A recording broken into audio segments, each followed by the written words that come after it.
अस्सलाम वालेकुम।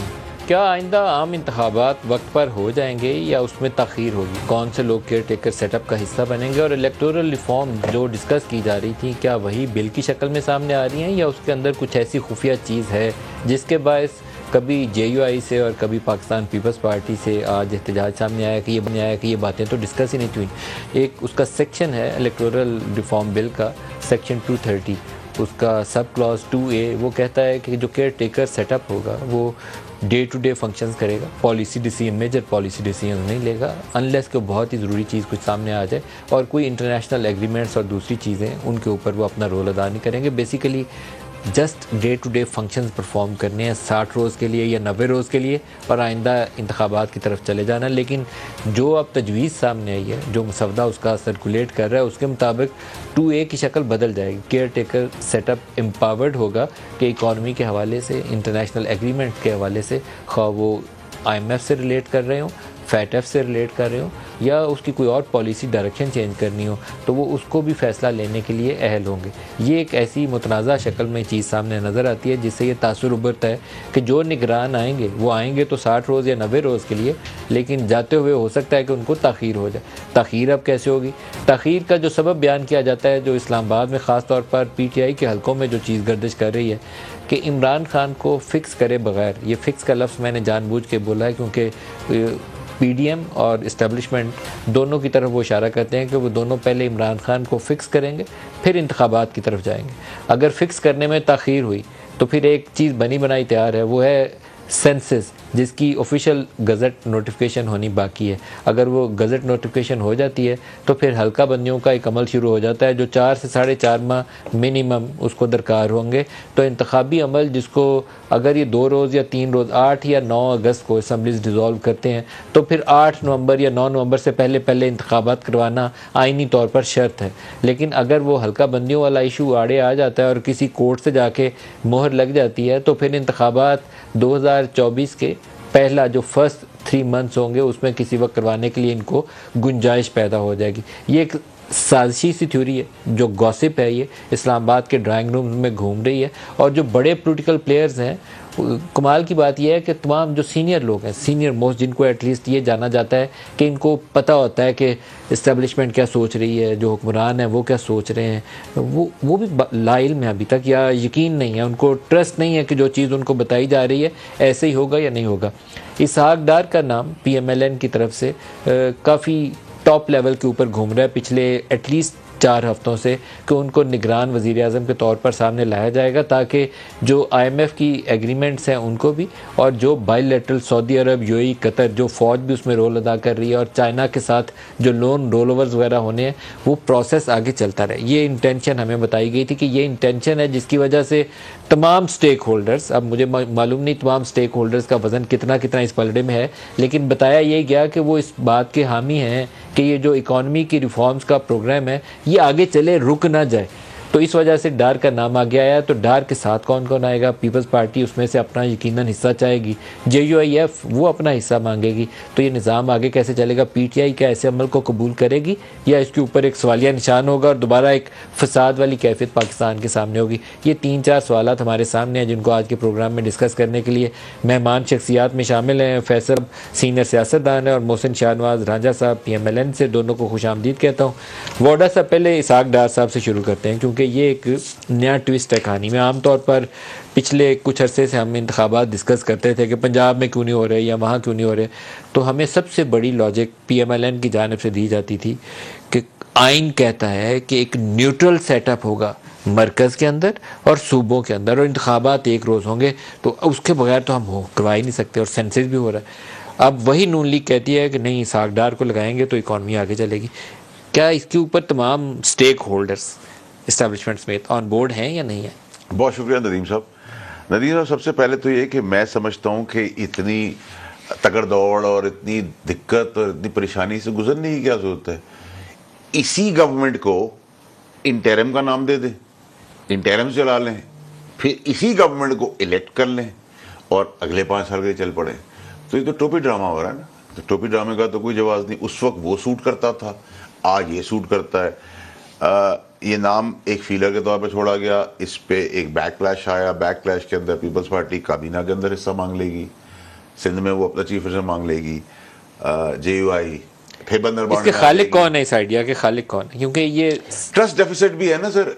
सबको ये लग रहा है कि शायद ये कहीं प्रोलॉन्ग गवर्नमेंट ना बन जाए तो मियां नवाज शरीफ के लिए बफर के तौर पे इसहाक डार साहब आ जाए। तो मैं समझता हूँ कि बफर की जरूरत नहीं है, शहबाज शरीफ साहब को चलने दें। तो पाकिस्तान तो आइन कानून एटलीस्ट शहबाज शरीफ से इसहाक डार बेहतर ही चला लेगा। ये मुझे मालूम नहीं है कि कितना अर्सा चलेगी, लेकिन कहा यह जाता है कि नवाज शरीफ को ये खौफ है कि जो निगरान आएंगे वो जाएंगे नहीं, जैसे पंजाब में। मैं तो यही कह रहा हूँ ना कि तो उस घबराहट खौफ के लिए वो अपना बंदा ऊपर बिठाना चाहते हैं। देखिए ना सर, मैं तो ये सोच रहा हूँ कि देखें नदीम सर, जैसे समा की ओनरशिप अलीम खान साहब के पास है जी, तो पाकिस्तान की ओनरशिप इन अ वे इसी हुकूमत के पास आ गई है ना। अब तो केयर टेकर के अंदर भी वो चाह रहे हैं खुद ही कंटिन्यू। तो आपके ख्याल में इसहाक डार बनेगा या नहीं बनेगा? देखिए अभी तो ये 50-50 मैच है, इसको डिस्कार्ड नहीं किया जा सकता। अच्छा, रूल आउट नहीं आप कर रहे। ये रांझा साहब के पास अंदर की खबर होनी है, रांझा साहब मियाँ साहब से भी राब्ते में रहते हैं और इस्टेब्लिशमेंट की भी खबरें इनके पास बड़ी पक्की होती हैं। सर क्या बनने वाला है? आपने मुझसे मेरे पास कोई चिड़िया नहीं है, लेकिन एक बात मैं यकीनी तौर पे कहूँगा कि नवंबर में इलेक्शंस होंगे इंशाल्लाह। अल्लाह करे इंशाल्लाह हो जाए और साफ सुथरे हो जाए। इलेक्शन से पहले इंशाल्लाह साफ और शफाफ इलेक्शंस होंगे और मैं समझता हूँ कि सारे स्टेक होल्डर्स उस अमल का हिस्सा होंगे। इलेक्शन तरामीमी बिल जो है, जो बिल फैसल साहब की पुरानी पार्टी साबका पार्टी ने जो एक बुलडोज करके पार्लियामेंट को, सारी सियासी जमातों को एक लेजिस्लेशन की थी इलेक्शन एक्ट के बीच में, वो दोबारा से हम उसको सही कानून बना के ताकि फ्री एंड फेयर इलेक्शंस जो हैं वो इसको यकीनी बना। पहले डार साहब वाला इशू सॉर्ट आउट करें जी, फिर बिल को डिस्कस करते हैं। डार साहब क्या निगरान वज़ीर-ए-आज़म बन रहे हैं?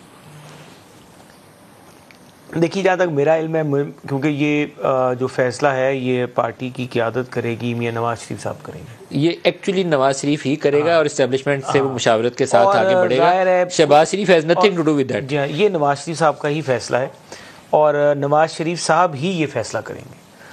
और अगर नवाज शरीफ साहब ये फैसला करेंगे तो मैं समझता हूँ कि वो सारे जो स्टेक होल्डर्स हैं हमारे, जो हमारे सारे एलाइज हैं, उन सबको नवाज शरीफ साहब एतमाद में लेके इस चीज़ को फाइनलाइज करके फिर इसको अनाउंस करेंगे। आपकी जमात से कम से कम 3-4 सीनियर लोग जो हैं बशमूल ख्वाजा आसिफ के, वो मुझे लगता है कि वो राज़ी नहीं है इस प्रोसेस से। वो चाहते हैं कि डार साहब ना बने। क्यों? आपकी पार्टी के अंदर भी देखिए जी, हमें तो वो सीनियर हैं हमारे, ख्वाजा साहब भी, इसहाक डार साहब भी, जो फैसला नवाज शरीफ साहब का होगा वो हम सब कबूल करें। लेकिन बन सकते हैं डार साहब लीगली, टेक्निकली, आईनी तौर पर, कानूनी तौर पर? तो देयर इज़ नो इशू। अगर किसी, मैं तो ये इलेक्शन अगर आप लड़ना चाहते हैं, इवन ब्लड रिलेशन भी इलेक्शन, अगर कोई समझे ना कि मैं केयर टेकर में आ जाऊंगा और मेरा ब्लड रिलेशन इलेक्शन लड़ लेगा, तो I don't think so that is possible. Blood relation भी इलेक्शन नहीं लड़ सकेगा केयर टेकर का। अगर तो जाके इसहाक डार के खिलाफ किसी ने पिटीशन दायर कर दी बंदियाल साहब के पास, नहीं तो अगर इलेक्शन वो नहीं लड़ रहा, उसकी कोई फैमिली में नहीं इलेक्शन लड़ रहा, क्या सेनेट में तो है ना, सेनेटर कंटिन्यू करेंगे? नहीं, सेनेटर तो वो छोड़ेंगे, जाहिर है। जब वो प्राइम मिनिस्टर बनेंगे सेनेटर तो नहीं छोड़ देंगे, वो तो छोड़ना पड़ेगा। I don't think so. नहीं, प्राइम मिनिस्टरशिप तो छोड़नी पड़ेगा ना लीगली तौर पे। That is not possible. So that he can't contest Senate elections then obviously उसके जो एम्बार्गोज हैं, जो उसकी कदगने, वो तो फिर उठानी पड़ेगी। सेनेट इलेक्शन में उसके बाद जा सकते हैं, पोस्ट इलेक्शन जब वो कर लेंगे, जब सेनेट का इलेक्शन आएगा, लेट से जब भी आएगा, तो उस वक्त वो मार्च में आएगा तो उसमें पार्टिसिपेट कर सकते हैं ना। जनरल इलेक्शन नहीं कंटेस्ट। हाँ, अगर जनरल इलेक्शन में जिस तरह आप कहते हैं कि कोई बंदा अगर अभी लड़ना चाहता है और वो समझता है कि मैं, आपके ख्याल में इसहाक डार के वज़ीर-ए-आज़म बनने पे कोई आईनी या कानूनी रुकावट नहीं? मेरा नहीं ख्याल। और नवाज शरीफ ऑन बोर्ड होगा तो फिर मसला हल है। देखिए, मैं समझता हूँ नवाज शरीफ साहब ऑन बोर्ड होंगे और नवाज शरीफ साहब एक पॉलिटिकल एक्यूमेंट रखने वाली शख्सियत हैं, तो अपने सारे साथियों को भी ऑन बोर्ड करेंगे। वो अपना सियासी मफाद सिक्योर कर रहे हैं बेसिकली। जो इन्होंने टर्म यूज़ की ना भी ट्रस्ट डेफिसिट का, वो नवाज शरीफ में भी है, वो जरदारी में भी मौजूद है। तो नवाज शरीफ अपना पॉलिटिकल फ्यूचर सिक्योर कर रहे हैं। देखिए, मैं ये देखता हूँ कि जो नवाज शरीफ साहब है ना, वो और तमाम जो फैसला करने वाले मैं समझता हूँ जो एलिमेंट्स हैं पाकिस्तान में, शख्सियात हैं, लोग हैं, वो सब एक पेज पे हैं। डार साहब को इस्टेब्लिशमेंट कबूल करेगी? देखिए, ये तो अब इस्टेब्लिशमेंट के बारे में मैं क्या कह सकता हूँ, लेकिन मैं ये समझता हूँ कि मैसेज करके चेक करें। नवाज शरीफ साहब और अगर उनके जितने भी उनकी जो उनकी वर्किंग स्ट्रैटेजी है वो सबको साथ लेके चलेंगे और उनकी जो भी करेंगे उनकी मंशा से और मुशावरत से। वाडा साहब से पूछते हैं। वाडा साहब ये बड़ा गोलमोल लफ्ज़ों में ये चीज़ को बता रहे हैं कि ये होने जा रहा है। ये बिल्कुल, मैंने तो कहा आप डिस्कार्ड नहीं कर सकते। लेकिन देखिए नदीम साहब, बिकॉज लॉ जानते हैं रांझा साहब ज़्यादा बेहतर, लेकिन नॉमिनेशन पेपर से पहले अगर आप रिज़ाइन भी कर दें तो आप जनरल इलेक्शन भी लड़ सकते हैं, और सेनेट का इलेक्शन तो आप डेफिनेटली लड़ सकते हैं। अगर आप प्राइम मिनिस्टर केयरटेकर हैं तो आप सेनेट का इलेक्शन मार्च में लड़ सकते हैं। जनरल इलेक्शन वैसे नहीं कॉन्टेस्ट करते। चलें, नंबर 1। नंबर 2 तो फिर बकौल इनके, देखिए ये जो हवा में सरफेस चीज़ आई है इसको डिस्कार्ड नहीं करना चाहिए। इसमें बैकडोर गेम हो चुकी है बिटवीन, आई फील कि पीपल्स पार्टी ने भी जो रिएक्शन दिया है वो भी बड़ा मिक्स्ड है। अगर आप खुशी साहब की बात सुने तो कहते हैं हो सकता है, कुंडी साहब की बात सुने तो कह सकते हैं मशावरत होगी तो देख लेंगे। मेरा अपना ख्याल है सिर्फ जहाँ जगह फंसी हुई है जो पाकिस्तान फैमिली कॉर्पोरेशन है उसके अंदर ये फंसा हुआ है कि अगर डार साहब आते हैं तो कैबिनेट में पीपल्स पार्टी जो है कैसे अकोमोडेट होगी, उनको शेयर क्या मिलेगा। सूबे में उनकी मर्जी का सीएम आ जाएगा, तो अब मैं समझता हूँ कि सूबे में भी सीएम चेंज करने की जरूरत नहीं है। अच्छा, उसका पहला टेस्ट तो वाडा साहब फिर करीब ही है ना, ये जो इलेक्टोरल रिफॉर्म्स वाला बिल है 230 है, जिसके ऊपर आज रज़ा रब्बानी साहब भी तकरीर कर रहे थे। हालांकि रज़ा रब्बानी की तकरीर का जरदारी के फैसले के ऊपर असर नहीं पड़ता, ये रज़ा रब्बानी को भी पता है और जरदारी साहब को भी पता है। अगर ये बिल पास नहीं होता तो फिर तो मतलब है कि पीपल्स पार्टी पीछे हट गई, उन्होंने साथ नहीं दिया। अगर मोड़ लगा देते हैं कल तो फिर इसका मतलब है बिल पास हो जाएगा। आपके ख्याल में हो जाएगा? मेरे ख्याल से नहीं, बिल्कुल होगा। होगा ये तो सर आई वॉश चलता है, थोड़ा झटका देते हैं फिर कुछ ले लेते हैं फिर कुछ दे देते हैं, ये तो सब ड्रामा। आपको पता है 232A के नीचे वो जो प्रोविजंस नहीं डाल रहे हैं तकरीबन वो एक मुंतखब हुकूमत जितनी पावर्स दे रहे हैं जो बिल्स है ना, बाय एंड लार्ज, मुझे एग्जैक्ट कैटेगोरिकली तो मैं लॉयर नहीं हूँ, लेकिन बिल पे जो पीपल्स पार्टी की जो रिजर्वेशन या बाकियों की आ रही है वो सब कल के दिन आप देखेंगे कि सब बिल कल ही सारी खत्म हो जाएगी। जो भी टाइमलाइन है वो पास हो जाएंगे। 2A के अंदर ही प्रोविजन है और बड़ी धांसू प्रोविजन इन्होंने डाल दी है, वो मुंतखब हुकूमत जितना इख्तियार दे दिया उसको। सर मैं तो कह रहा हूँ कुछ करने की जरूरत ही नहीं है, अब तो बादशाह है सर कि चलाए 65 साल से चला। लेकिन आपका ख्याल है कल बिल पास है? जितने जो भी टाइमलाइन कल है या परसों है वो बिल पास है राजा साहब जी, यकीनी तौर पे। लेकिन आपने इतनी ताकत क्यों दे दी केयर टेकर्स को? आपके कल मत्थे अपने ही लग जाएगी। मेरा ख्याल से इसमें जो फाइनेंशियल इश्यूज हैं उनको भी मलूज़े खातर रखना पड़ेगा। कई ऐसी प्रॉब्लम्स चल रही हैं, आपको पता है, फाइनेंशियल कमिटमेंट्स हैं, एक्स्ट्रा फाइनेंशियल पावर्स चाहिए होंगी। बजट 3-3 महीने के दिए हुए, लेट्स सी कहीं पे कोई पेमेंट आ जाती है, कोई ऐसी कमिटमेंट करने आ जाती है, अगर अथॉरिटी नहीं होगी तो वो हो सकता है उसमें जो हमारे इंटरनेशनल डोनर्स के जो पहले भी खदशात हैं कि ये कॉन्टिन्यूटी चाहिए और सर्टेनिटी चाहिए। नहीं, ये एक्सक्यूजेज ये लेम एक्सक्यूजेज आप दे रहे हैं। डे टू डे फंक्शंस में सारी चीज़ें शामिल होती हैं कि आपने डेट रीपेमेंट करनी है, आपने लोन रोल ओवर करना है। These are not major policy decisions ना। देखें ये तो आपका रूटीन का बिजनेस है ना, जिसके लिए आप केयर टेकर बिठाते हैं। देखें आपको बताऊं कि अगर आपको कोई एग्रीमेंट साइन करना पड़ गया, लेट्स से, अब क्यों नया एग्रीमेंट साइन करना पड़ेगा? लेट्स से आपको चाइना से कोई चीज़ करनी पड़ती है, क्या मतलब हमने कोई न्यूक्लियर वेपन तो उनसे लेने नहीं, 60 रोज में अगर आ रही है पाकिस्तान में and you need some kind of guarantee, surety from the federal government, being sovereign, Pakistan की गारंटी, तो उसको ये चीजें करने 60 रोज के अंदर पाकिस्तान में कुछ चीज मटेरियलाइज नहीं होती। अगर आप थॉट प्रोसेस शुरू करें ना, फ्रेंडशिप गोल्स में 2 साल लगते हैं। अल्लाह करे, हम तो दुआ को हैं कि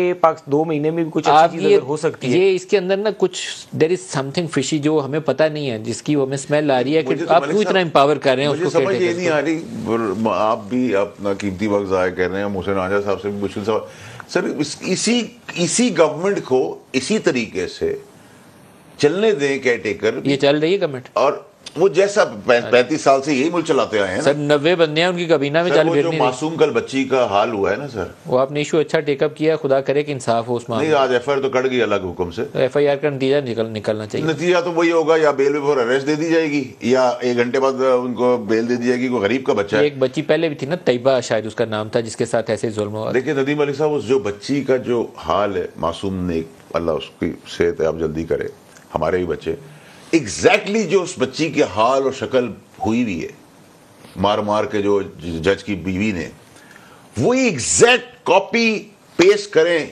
पाकिस्तान की शक्ल है। और उस पाकिस्तान की शक्ल को इस हद तक लाने में बच्ची समेत यही वो टेस्टेड एंड ट्राइड हुक्मरान है जो पिछले 35 साल चल रहे हैं, ठीक है जी। और मैं ले ली तो अजीब से बात उस बच्ची के लिए ये थी कि कोई गवर्नमेंट से आगे नहीं आया, कोई एक्शन नहीं लिया, कोई कोर्ट्स आगे नहीं आई।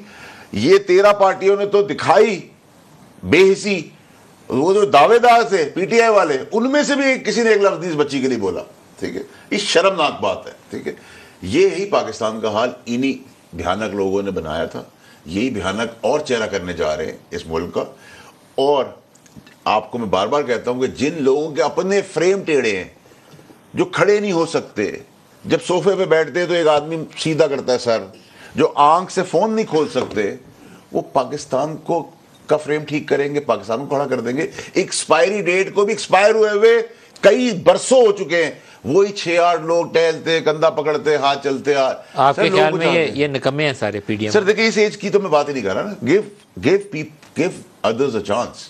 मैं मोहसिन रांझा की बात नहीं कर रहा, मेरा मुखालिफ, लेकिन मोहसिन रांझा को एक वजारत मिलेगी ना, लॉ मिनिस्टर इसको बना देंगे, लेकिन फैसला तो ऊपर शरीफ बरदरान नहीं करना। मोहसिन रांझा को काबिलियत के बेसिस पे, नॉट दैट कि मेरा कोई बहुत लव लॉस है मोहसिन के साथ, काबिलियत तौर पे होना चाहिए था। क्या होना चाहिए था? वजीर कहाँ अब लग जाएंगे ना सर, बहुत लंबी लाइन है ना ये। बाबे जब हटेंगे जिंदगियों से, सर मैं कह रहा हूं आपको खुदा का वास्ता नहीं मरेगा, क्या आप मैट्रिक में जो रेस जीते थे वो इस एज में रेस जीत सकते? सीधा जिनके फ्रेम टेढ़े, खड़े नहीं हो पाते, आप सबके हाल देखें, कोई चलता हुआ आ रहा है, कोई पकड़ के आ रहा है, कोई बैठता है कुर्सी पे तो एक आदमी उठाता है बिठाता है। मैं किसी का मजाक नहीं उड़ा रहा, मैं कह रहा हूं खुदा का वास्ता है, छोड़ दे इस मुल्क की जान।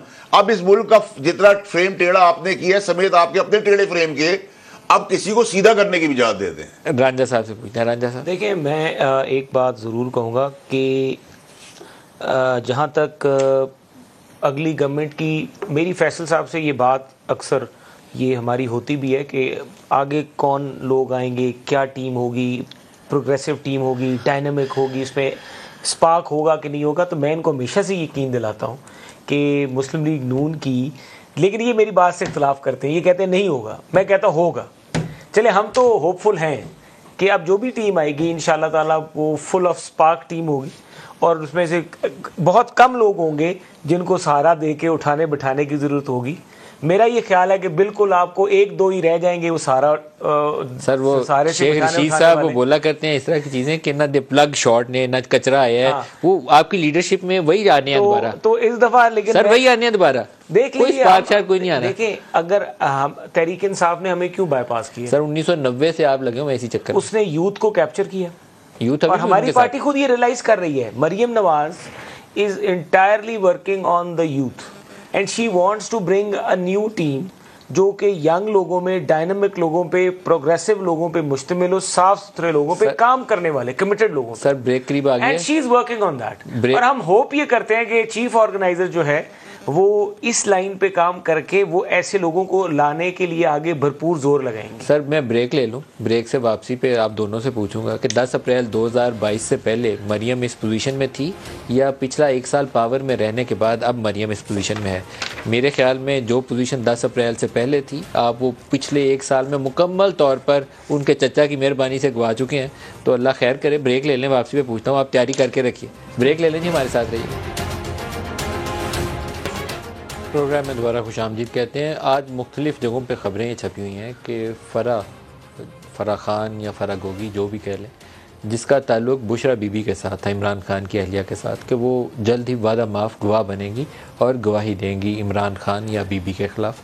जो स्टोरीज़ बुज़दार के हवाले से पंजाब में छपती रहीं उसमें भी नाम फ़रा गोगी का आता था कि फ़रा और इनके खामन जमील गुज्जर वो करप्शन में या ट्रांसफ़र पोस्टिंग में पैसा लेने में मुलव्वस है। मैंने उनको कॉल किया अभी प्रोग्राम शुरू होने से पहले, क्योंकि उनका पॉइंट ऑफ व्यू ले लेता तो बड़ी अच्छी बात होती, लेकिन फ़रा का ख्याल ये है कि ये सारा कुछ उनके साथ जुल्म किया जा रहा है। मैं उनके अल्फाज दोहरा रहा हूँ क्योंकि उसने कहा कि आप मेरे अल्फाज ऑन एयर बोलेंगे, तो मैं ऑन एयर दोहरा रहा हूँ उसी के अल्फाज कि वादा माफ़ गवाह मैंने किस चीज़ का बनना है, मैंने कुछ किया ही नहीं, मेरे खिलाफ जुल्म किया जा रहा है। मैंने उन्हें कहा कि आप इसके ऊपर बीपर दें, टीवी पर आएँ, आप खुद आएँ या जमील गुज्जर वो आएँ, आपके हस्बैंड जो है, और वो आके आपका पॉइंट ऑफ व्यू दें। वो ताहाल अभी तक आए नहीं है क्योंकि उन्होंने कहा कि उनसे बात करके वो वापस इसके ऊपर मुझे जवाब देंगी या वो खुद आएंगे और रिस्पॉन्ड करेंगे उसी स्टोरी के हवाले से, लेकिन अभी तक ताहाल उनकी तरफ से इसके ऊपर फर्दर फॉलोअप नहीं है। अगर वो आए तो मैं उनको ऑन एयर, वो खुद आई तो उनको भी ऑन एयर आपके सामने इस इशू के ऊपर सवाल जवाब करूँगा।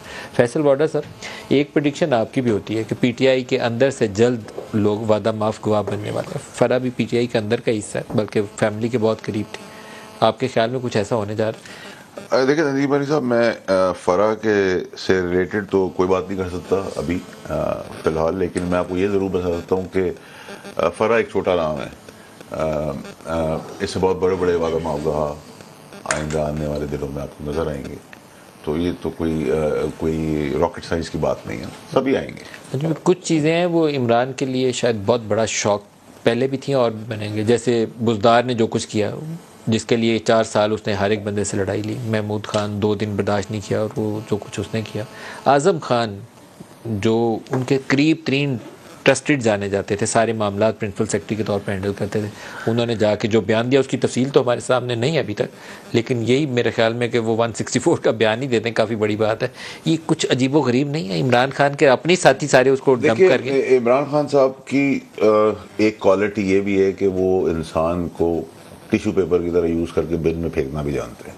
क्या आज़म खान के साथ किया था उन्होंने ऐसा कुछ? नहीं, मैं एक आपको बता रहा हूँ, तो उनको कोई ऐसा कोई शौक नहीं पड़ेगा, नहीं पड़ेगा, ठीक है, क्योंकि वो भी जो आज़म खान ने किया और उसी किस्म की नेचर उनकी भी है कि वो भी बिन में फेंकते हुए वफादार को,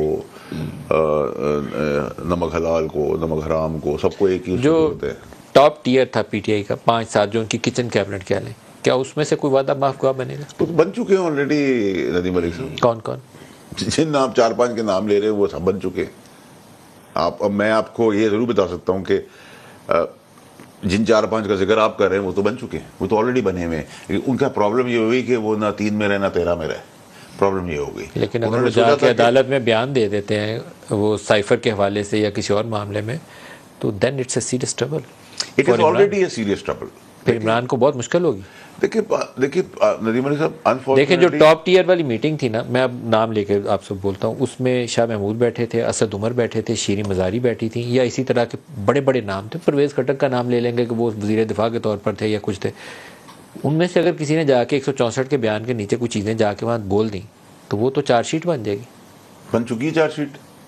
आप क्या समझते हैं कि आज़म खान साहब ने जो 2, 4, 5, 10 पॉइंट आप लोगों को मिले हैं वही बोला है?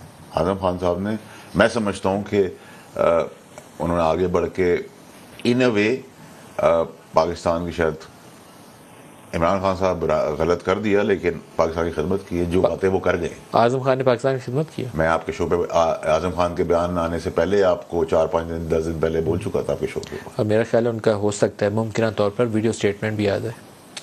सर वीडियो के लिए ऊपर वो थोड़े शाये रहते हैं हमेशा से ही। प्रेसिडेंसी प्राइम मिनिस्टर टाइम के भी वो कभी बयान वीडियो पे देते नहीं थे, तो ही शाय कैमरा वाइज। तो आपका ख्याल है नहीं आएगा? नहीं आएगा मेरा ख्याल है। राजा साहब जनाब, राजा साहब से मैं एक चीज ऐड कर दूं। सर कैनेडी बना था प्रेसिडेंट 43 इयर्स की उम्र में, क्लिंटन बना 46, ओबामा साहब बने 47, मोहम्मद बिन सलमान साहब बने 37।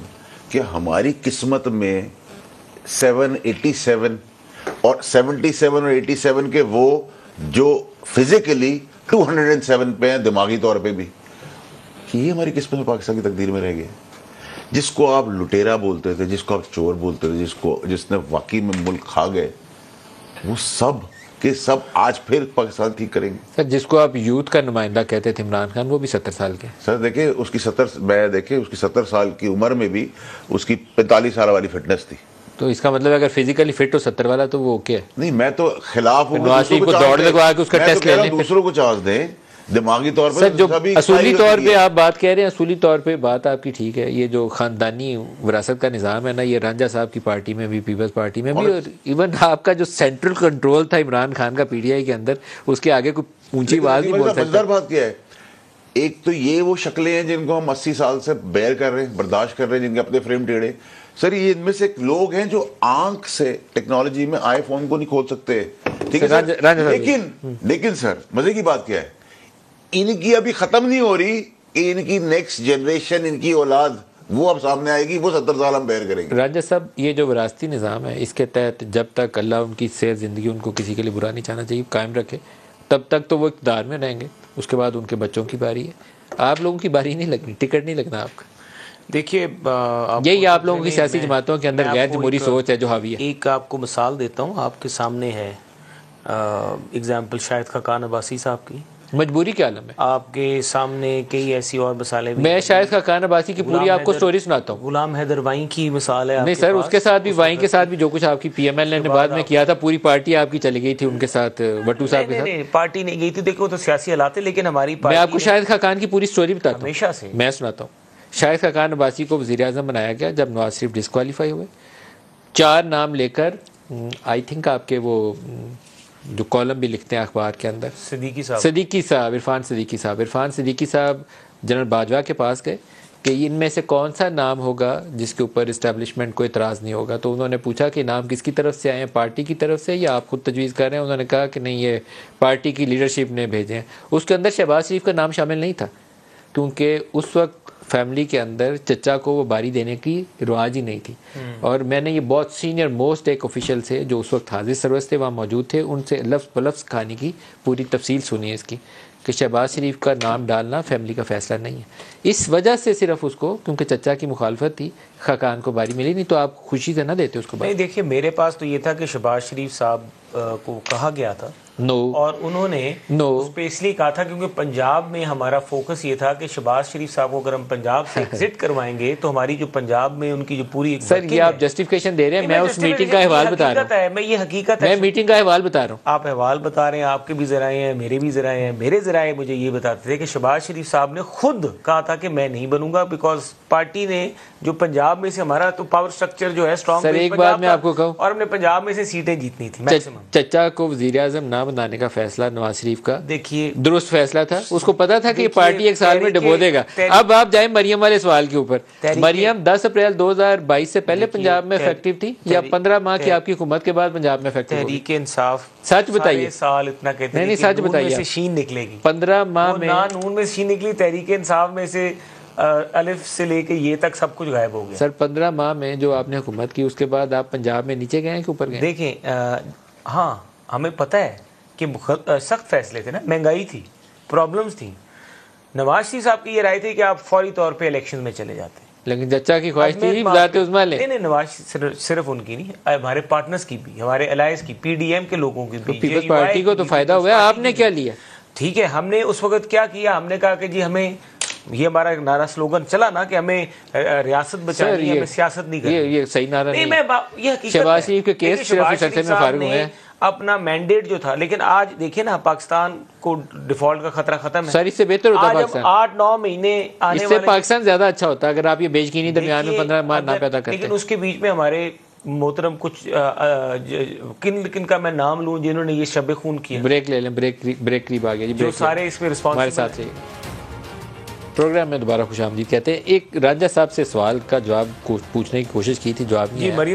मरियम साहिबा कि 15 माह पहले मरियम इफेक्टिव थी जब आपने पंजाब में बाई इलेक्शन जीत रहे थे, मुसलसल 13-14 इलेक्शन जीते थे, एक ये सियालकोट वाली सीट आप सूबाई की आ रहे थे, या अब पोजीशन बेहतर होगी? मैं समझता हूँ मरियम साहिबा के लिए एक चैलेंज जो है, मैं समझता हूँ पहले वाली बहुत इफेक्टिव थी बनिस्बत, अब उनके लिए चैलेंज बहुत बड़ा है। सर अब आपको पाँव रखने की जगह नहीं मिलेगी पंजाब में, आप आइए तो सही कैंपेन तो इलेक्शन हुआ। मैं समझता हूँ कि जो अब हमारी पार्टी की हिकमत अमली बनेगी, यकीनी तौर पे हमें वो जो लोग, वो जो सब अच्छा है और मर्जी का अखबार और हेडलाइनें देने वाले लोगों को पीछे करना होगा और हकीकत कभी नहीं करें। नहीं, मेरा आपकी लीडरशिप की कमजोरी है। मैं आपको बता रहा हूँ, अब हो रहे हैं सब अच्छा है। आप देखिए, आप पिछले दिनों में हमारी मरियम साहिबा की सेक्रेटेरिएट की वर्किंग निकाल के देखें, क्या किया उन्होंने, आप देखिए तो सही। अभी आपकी कैंपेन शुरू हो जाए, 8-9 अगस्त को आपने चले जाना है। आप देखेंगे कि वहां पे हमारे पार्टी के तमाम विंग्स मुतहरिक हो चुके हैं, फुल टाइम और ऑर्गेनिक है। अपनी जगह पे बैठे बैठे हिल रहे होंगे। ऑर्गेनिक मींस कि उनकी आप सर आप फील्ड में जाके तो देखें, आपको पता चलेगा। हम तो फील्ड में बैठे हैं, हम तो कह रहे हैं नवंबर में इलेक्शन कराओ। रंजा साहब फील्ड में बैठ के हम जिन ख्यालात का इजहार कर रहे हैं, आप 8-9 अगस्त को समझे जानिए। मरियम नवाज साहिबा ने हमारे जितने भी विंग्स थे, किसान विंग है, लेबर विंग है, माइनॉरिटीज विंग है, यूथ विंग है, MSF है, सारों को फुली वाइब्रेंट किया, सारों को परफॉर्मेंस बेस पे लेकर आए, सारों से कहा कि डिस्ट्रिक्ट लेवल तक तुम्हारी वर्किंग चाहिए। हमारी पार्टी अब डिस्ट्रिक्ट लेवल तक ऑर्गेनाइज नजर आती है। ये वक्त नहीं विंग से इस मुल्क से बाहर भी निकल जाए विंग्स तो इनके पास रहते हैं। देखिए सर, मसला सारा ये है नदीम मलिक साहब के, जब मियाँ साहब प्राइम मिनिस्टर थे, सर इनको कुट लगेगी पंजाब में? नहीं। PMLN को नहीं तो जीतेंगे कैसे? सर कुट आपने कहा ना, जो धोबी गार्ड में जब मारते हैं ना कपड़ा साफ करने के लिए, वो कुट से ऊपर होता है वो लगने वाली है वोटर्स कॉन्सेप्ट के अंदर मैं बात कर रहा हूँ, फिजिकल नहीं। दूसरी चीज सर ये है कि देखिए फिर भी PTI के बाद अगर कोई सेकंड लार्जेस्ट पार्टी है तो नून लीग है, वोटर्स टर्नआउट लो होगा। इस्तेकाम पाकिस्तान, पार्लियामेंटेरियन, आज़ाद मिलके ये गवर्नमेंट बना जाएंगे, ठीक है। इस्तेकाम और परवेज खटक मिलके और इंडिपेंडेंस मिलके, बस यही मिलके इनके साथ मिलके, क्योंकि सेकंड लार्जेस्ट पार्टी तो फिर ये इसलिए बन जाती है ना कि PTI मैदान में नहीं है। आपको पहले भी मैंने पूछा था, मैदान से आप निकाल रहे हैं उसको, आप कह रहे हैं कि वो खत्म हो जाएगी, बैन हो जाएगी। नहीं, बैन तो मैं ना चाहता हूँ, ना होना चाहिए किसी भी पॉलिटिकल पार्टी में, इनके ऊपर कभी नहीं है, बिल्कुल ऐसा होना भी नहीं चाहिए। बट ये है कि सर बल्ले का निशान होगा लेकिन बल्ले का खिलाड़ी नहीं होगा ना, प्रॉब्लम वहां से शुरू। जिसको टिकट मिलेगी उसको इलेक्शन लड़ने दिया, लेने वाला कहाँ खड़ा होता है और लेने वाला आपके ख्याल में उस वक्त वो जेल में होंगे या नाहल होंगे? देखिए सर, मैं कबल वक्त होगा, लेकिन वो चीज़ें तो अब आपको दिनों और हफ्तों की बात ही नजर आ रही है, आपको ज़्यादा कोई महीने और सालों की। आप समझते हैं कि इमरान खान को नाहल करके गिरफ्तार कर लिया जाएगा? देखिए नाहल का तो मुझे नहीं पता, वो तो जो काम हुए हैं, या नाहल होके भी अहल हो जाते हैं और अहल होके भी नाहल हो जाते हैं, मुल्क के अंदर जेल से प्रेसिडेंसी भी चले जाते हैं और प्राइम मिनिस्टर हाउस तक सुप्रीम कोर्ट का फैक्टर है। आप अक्सर औकात ना, और मेरे ख्याल में उसको अभी वजन नहीं उतना देते। अभी बंदयाल साहब बैठे हैं और बंदयाल साहब इंसाफ से फैसला करेंगे, जम के खड़े हो जाएंगे 16 सितंबर से। नदीम मलिक साहब, बंदयाल साहब और उनके साथ जितने भी मोहतरम चीफ जस्टिस साहब हैं, उनके एहतराम में क्या सगवरियाँ जो भी हो रही हूँ, मैं तो उनका बड़ा एहतराम करता हूँ। क्या जरूरत ही नहीं, वो तो इंसाफ के मुताबिक फैसला करेंगे। उनको अल्लाह मियां ने इस मनसब पे इसलिए बिठाए, लाइक्स और डिसलाइक्स इंसान के अंदर होती है, लेकिन मनसब पे वो अल्लाह ताला ने बिठाए इसलिए कि वो इंसाफ ही होती है, और आने वाले भी वैसे ही हैं। PDM तो रड़ा लगाने की कोशिश बार बार जो उनका भी नाम लिया जा रहा है, फायज ईसा साहब का, वो भी इस मनसब पे अल्लाह ताला इसलिए ला रहा है कि ऐसा नहीं है कि अंधेर होगी। 16 सितंबर है सर, 16 सितंबर, ठीक है। दूसरी और मोस्ट इंपॉर्टेंट चीज़ ये कि देखिए मेजॉरिटी तो अब पाकिस्तान में अगले 20 साल तक किसी को नहीं मिलनी, ये बड़ा क्लियर रखिएगा अपने माइंड में, ठीक है। इनको भी नहीं मिलनी, सादा अक्सरियत भी नहीं, किसी को नहीं, 20 साल में किसी को भी नहीं मिलेगी, ये पॉलिसी डिसीजन हो गया। तीसरी और मोस्ट इंपॉर्टेंट चीज़ ये कि देखिए ये जो जागीरदाराना सोच है ना, फैमिली, पहले मियाँ साहब थे, प्राइम मिनिस्टर शहबाज शरीफ साहब थे चीफ मिनिस्टर, उनके दामाद बाकी पोजीशंस पे थे, बेटा कुछ और था। इस बार उलट हुआ, शहबाज शरीफ साहब आ गए, भाई आ गया PM, वो अपने बेटे हमजा को लेके आ गए CM, ठीक है। आपने देखा नहीं उसके बाद क्या हुआ? नहीं, मैं ये बात बता रहा हूँ सोच की अपनी। फिर इसारदार साहब आ गए, अब इसारदार साहब प्राइम मिनिस्टर के कैंडिडेट बन गए, ये घर के अंदर ही सारा मामला चल रहा है। क्लोजिंग रिमार्क सर, आपको सादा अक्सरियत नहीं मिलनी पंजाब? देखिए मेरा ये ख्याल है कि हमारी सीट्स जो होंगी 140 से 170 के दरमियान होंगी। Out of 149 seats of Punjab आप 170 ले जाएंगे? 140 से 170, 140 से 170। पंजाब की 149 सीटें हैं, वो भी 8 कम हो जानी है सारी टोटल मिला के PMLN। तो बाकी आप जीतेंगे कहाँ से? पंजाब के बाहर कहाँ से जीतेंगे? हमारे पास हरीपुर भी है, हरीपुर, और हमारे पास KPK भी है। KPK सारे ही आपको, हम अपने एडजस्टमेंट्स भी करें सर, 2-3 सीटें ले जाएंगे आप, या हमारी हज़ारा बेल्ट से 4-5 जीत जाएंगे। अगर हम एडजस्टमेंट्स करें, लोग कहते हैं 120 पंजाब को, ठीक है, 120 आपको दे देंगे। नहीं, मेरी अपनी ख्याल है ना, मैं तो कह रहा हूं के वो मॉडल हो जो कोई किसी को प्लेट में रख के गिफ्ट करना नहीं, मैं अदरवाइज दुनिया की कोई साइंस नहीं है कि आप 120 पंजाब से जीते। आपको एक प्लेट में रखने वाली टेक्नोलॉजी भी नहीं है कहीं पाकिस्तान में। देखिए मैं आपको बताता हूं, जो सिर्फ Sialkot, Faisalabad, to some extent Lahore, इन शहरों में जो सीटें हैं या वहाँ पे जो इमरान का वोट सपोर्ट है, वो उस बेस को नवंबर तक कंट्रोल करना, नवंबर तक फिक्स कर दिया जाएगा, ठीक है। नहीं, लेकिन जो रूरल का वक्त खत्म हो रहा है, आप फिक्स करने वाली स्ट्रेटजी से आगे जाएं, वोटर जीतने की कोशिश करें। हम कह रहे हैं कि वो नहीं फिक्स हो सकते, बाकी फिक्स्ड है। मोहसिन शाहनवाज, रांझा साहब, फैसल वोडा साहब, दोनों का बहुत शुक्रिया। आज के लिए इतना ही, इजाजत दीजिए, अल्लाह हाफिज़।